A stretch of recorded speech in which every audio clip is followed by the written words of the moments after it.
Good afternoon, Pats fans, and welcome inside the Brandt Center. The Pats are back home as they take on the Tri-City Americans tonight. My name is Dante DeCaria, and he's Drew Posty. The Pats will head on an 8-game road trip coming up this Friday in Swift Current, but we'll talk about that later on as we are focusing on tonight's matchup against the Tri-City Americans as the Pats picked up 3 of a possible 4 points in Brandon. Drew, first it was a 4-3 overtime win on Friday, then a 4-3 overtime loss on Saturday. Friday night's game, we saw Ty Spencer score the overtime winner to finish off franchise game number 5,000.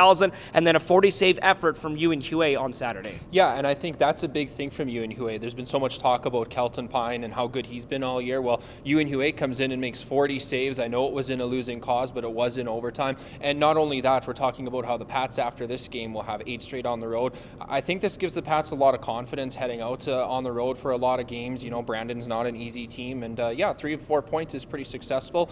They got to face a team tonight, though, that's coming off a 12-game winning streak before they started this Eastern Conference road trip. So it's a Tri-City team that's going to be hungry to get back in the win column, and a team that's taken a big step from last year. They finished behind the Pats in the standings last year. Yeah, Tri-City has taken a huge step this season. In fact, they're one of the hottest teams in the entire league, and they're one of the top teams in the Western Conference as well. But also, Ty Spencer was pretty brilliant over the course of the weekend. There were other players that contributed as well. We see Connor Bear scoring twice. We saw Anthony Wilson pick up a goal and an assist in 2 games. Braxton Whitehead had a goal and 2 helpers in those 2 games, but Ty Spencer led the way with 2 multi-point games, a goal and 3 helpers on the weekend. Yeah, Ty Spencer has been huge for the Pats as of late, and he's been around the block. He's a 20-year-old veteran. He's always had offensive upside to his game, and it's really coming together for him this year. It's really nice to see. Cameron Kuzma scored his first goal as well, and I think it was really big for Braxton Whitehead to now have 3 points in his last 2 games. You can call it a little bit of a slower start if you want. He's done other things to be effective, but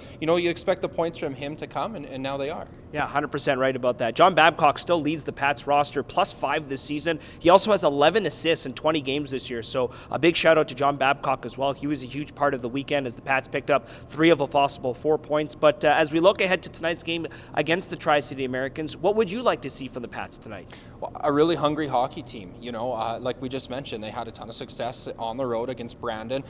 Go out onto the road with a ton of momentum, and you're going to be facing a club that, like I said earlier, is really hungry. So you got to match that hungriness if you're the Pats, because hey, when you have a 12-game winning streak snapped, you're not going to be happy about it. So they've just got to match the intensity that I think Tri-City is going to bring as they look to win their first game on this road trip. All right, last thing before we wrap up this preview, this did happen on Saturday, but the Vaughn twins are no longer with the team. Corbin Vaughn is currently at home, has not been traded just yet, according to Alan Miller, but Jackson Vaughn dealt the Everett Silvertips in exchange for Caden Brown, who will be making his Pats debut tonight against the Tri-City Americans. But the Pats also get a huge first-round pick as well. Yeah, they do, and that's a testament to Al Miller and the experience that he has and the respect that he has around the Western Hockey League. And now the Pats have 8 first and second-round picks in the next 2 years, so the draft capital is coming. And hey, just look at the opponent tonight, the Tri-City Americans.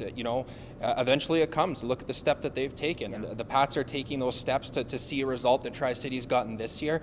And we all know that it was time to move on. Both parties said that, and someone will have to step up and fill that gap, but there's plenty of guys that can. All right, good stuff, Drew. That's all you need to know for today's action between the Regina Pats and the visiting Tri-City Americans. Tickets availapats.com. Doors open at 6, puck drops at 7 o'clock. We'll see you tonight.